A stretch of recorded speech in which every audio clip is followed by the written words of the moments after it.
my name is Puneet and welcome to our YouTube channel Commerce Classes by Anup sir. And हम कर रहे थे motivation की theories कर रहे थे। तो प्रीवियस लेक्चर में हमने किया था कि मास्लो की जो मोटिवेशनल थ्योरी है उसके अंदर क्या क्या इंक्लूड होता है, क्या क्या एडवांटेज डिसएडवांटेज क्रिटिसिज्म क्या है। सो ये सब हमने प्रीवियस वीडियो में किया है। अगर आप हमारे यूट्यूब चैनल पे नए हैं तो आप चैनल को सब्सक्राइब कर सकते हैं ताकि आपको सारी मोटिवेशनल की थ्योरीज के बारे में नोटिफिकेशन मिलती रहे। ओके, सो आइए हम स्टार्ट करते हैं आज। अगर किसी ने जो मास्लो की थ्योरी है वो नहीं देखी, वो हमारे प्रीवियस लेक्चर में देख सकते हैं। So today we will discuss about the Herzberg two factor theory. आज हम पढ़ेंगे कि हर्ट्जबर्ग की टू फैक्टर थ्योरी के अंदर क्या क्या इंक्लूड होता है एंड इस थ्योरी को कब डेवलप किया गया था, 1950 में बाय द फ्रीडरिक हर्ट्जबर्ग के द्वारा डेवलप किया गया। And this theory is also known as motivator hygiene theory. Okay, इसको हम मोटिवेटर हाइजेन थ्योरी भी बोलते हैं। एंड इसको हम क्यों बोलते हैं मोटिवेटर हाइजेन थ्योरी? क्योंकि हर्ट्जबर्ग ने टू फैक्टर थ्योरी दी थी हमें, one is motivation and second is hygiene. अब मोटिवेशन फैक्टर में क्या क्या इंक्लूड होता है, and one thing is that कि जो हर्ट्जबर्ग ने टू फैक्टर थ्योरी दी है ना, वो उसके स्मॉल सैंपल के ऊपर बेस्ड थी जिसके अंदर 200 अकाउंटेंट थे एंड इंजीनियर थे। उनके ऊपर कोई भी जो हर्ट्जबर्ग है इसने क्या किया था, सर्वे किया था एंड उसी के अकॉर्डिंग आपको ये थ्योरीज दी गई है। अगर हम बात करते हैं मोटिवेटर फैक्टर की, सो मोटिवेटर फैक्टर क्या होते हैं? वो फैक्टर जो कि पॉजिटिविटी को इंक्रीज करते हैं एंड अगर हमारी पॉजिटिविटी इंक्रीज होती है तो हमारा सेटिस्फेक्शन भी क्या होता है, इंक्रीज होता है। तो जो मोटिवेटर फैक्टर है वो क्या प्रोवाइड करते हैं, positive satisfaction. And positive satisfaction हमें कहां तक लेके जाता है, इंक्रीज वर्क परफॉर्मेंस।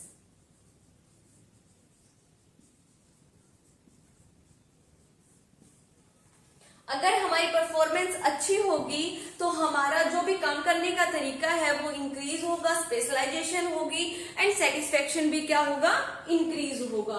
सो मोटिवेटर जो फैक्टर इंक्लूड किए जाते हैं, वो अगर ये हमारे पास फैक्टर्स होते हैं तो हमारा जो हमारी पॉजिटिविटी है, सेटिस्फेक्शन है, वो इंक्रीज होता है। बट अगर ये फैक्टर डिक्रीज होते हैं तो हमारे एम्प्लॉयज का जो डिससेटिस्फेक्शन है वो डिक्रीज नहीं होता। यानी कि अगर ये फैक्टर है हमारे पास तो इंक्रीज होता है मोटिवेशन। ओके, बट अगर मान लीजिए कि ये जो मोटिवेटर्स फैक्टर नहीं है तो भी डिससेटिस्फेक्शन नहीं होता। सो आइए हम पढ़ते हैं वन बाय वन।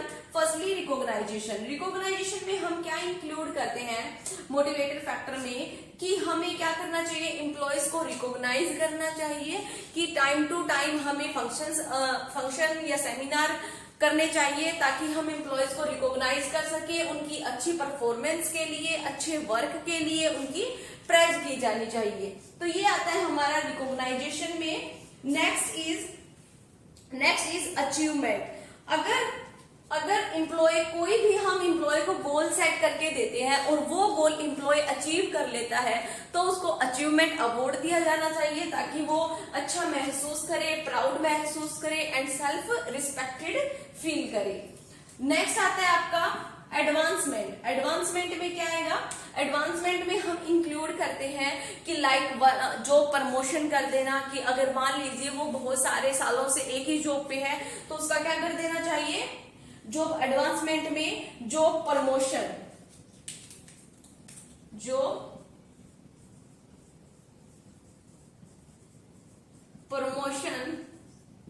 एंड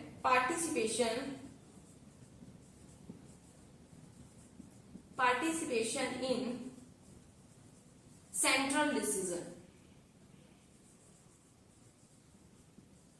कि जो भी सेंट्रल मैनेजमेंट डिसीजन ले रही है उसमें उसका पार्टिसिपेशन होना चाहिए, ताकि जो एम्प्लॉय है वो भी अपना सजेशन दे सके एंड अच्छी परफॉर्मेंस कर सके। Next is growth. ग्रोथ में क्या इंक्लूड होगा? ग्रोथ में इंक्लूड होगा increase the skill and knowledge. यहां पे मैं लिख रही हूं skill and knowledge. Skill and knowledge कैसे इंक्रीज होगी?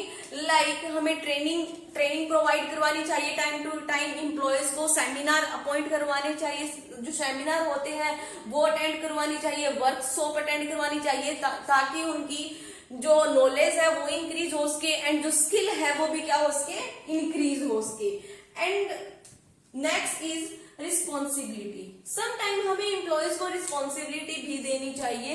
अगर हम एम्प्लॉयज को रिस्पॉन्सिबिलिटी देते हैं तो उनको अच्छा फील होता है, एंड अगर वो रिस्पॉन्सिबिलिटी को फुलफिल करते हैं तो हमें जॉब प्रमोशन कर देना चाहिए, क्योंकि अब हमें पता चल जाता है कि एम्प्लॉय जो है वो अच्छे तरह से अपने वर्क को परफॉर्म कर रहा है एंड रिस्पॉन्सिबिलिटी भी पूरे तरीके से निभा रहा है।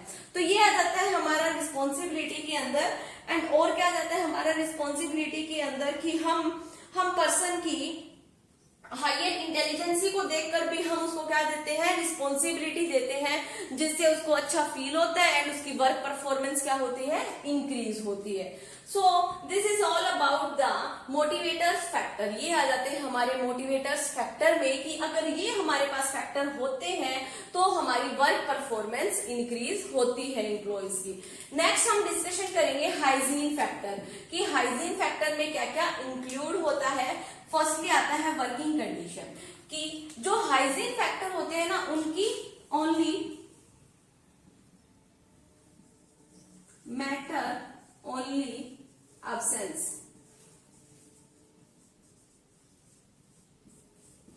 ओनली अब्सेंस मैटर करती है, कि अगर जो भी हमें फैक्टर हम पढ़ेंगे अगर ये फैक्टर ना हो तो एम्प्लॉय डिससेटिस्फेक्शन फील करता है।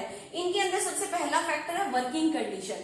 वर्किंग कंडीशन को हम कैसे एक्सप्लेन करेंगे? लाइक मान लीजिए कि हमारे यहाँ पे अगर कोई रूम में काम कर रहा है कोई भी एम्प्लॉय, और वहां पे गर्मी का टाइम है, फैन नहीं चल रही, इलेक्ट्रिसिटी नहीं है, तो एम्प्लॉय क्या करेगा? डिससेटिस्फाइड फील करेगा, उसको सेटिस्फेक्शन नहीं होगा।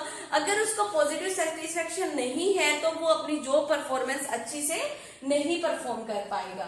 Next is policy and administrative practice, कि अगर रूल रेगुलेशन ज्यादा स्ट्रिक्ट हो जिसके कारण एम्प्लॉयज को रिस्ट्रिक्शन लगे, या जिसके कारण एम्प्लॉयज अच्छे से काम ना कर पाए, या फिर हम बोल सकते हैं कि अगर एम्प्लॉय कोई भी अगर सजेशन देना चाह रहा है, अगर उसका सजेशन इंक्लूड नहीं किया गया, पार्टिसिपेशन नहीं करवाया गया, तो भी एम्प्लॉय जो है वो अच्छा फील नहीं करता, डिससेटिस्फेक्शन होता है। Next is supervision. सुपरविजन में क्या होता है? सुपरविजन में आ जाता है कि मान लीजिए कि कोई भी काम किया जाता है तो उसको बोला जाता है, उसको हर टाइम उसको सुपरवाइज किया जाता है। सो ये भी सही नहीं है कि कोई भी एम्प्लॉयज को हर टाइम सुपरवाइज किया जाए। स्टेटस में क्या इंक्लूड होगा? स्टेटस में इंक्लूड होता है कि अगर मान लीजिए कि जिस कंपनी में आप काम कर रहे हो उसकी स्टेटस, रेपुटेशन उसकी अच्छी नहीं, गुडविल अच्छी नहीं है, तो भी एम्प्लॉय डिससेटिस्फेक्शन फील करता है। Next is job security. कोई भी एम्प्लॉय यही चाहता है कि जो उसकी जॉब है वो क्या होनी चाहिए? सिक्योर होनी चाहिए, यानी कि टाइम टू टाइम उसको चेंज ना करनी पड़े, टाइम टू टाइम उसको कहीं दूसरी जगह पे ना जाना पड़े। क्योंकि देखो अगर एक ऑर्गेनाइजेशन को छोड़ के दूसरी ऑर्गेनाइजेशन में जाते हैं तो फिर से काम को अडॉप्ट करना, वहां के इन्वायरमेंट को अडॉप्ट करना, फिर वहां की ट्रेनिंग लेनी, तो बहुत टिपिकल हो जाता है ये सब। सो इसीलिए जॉब सिक्योरिटी भी चाहता है कि एक एम्प्लॉय, अगर उसको जॉब सिक्योरिटी नहीं मिलती तो भी वो डिससेटिस्फेक्शन फील करता है। सो ये था हमारा basically motivator factor and hygiene factor, जो कि हर्ज़बर्ग ने अपनी 2 फैक्टर थ्योरी के अंदर दिया गया है। ओके, होप सो आप सभी को समझ आए होंगे।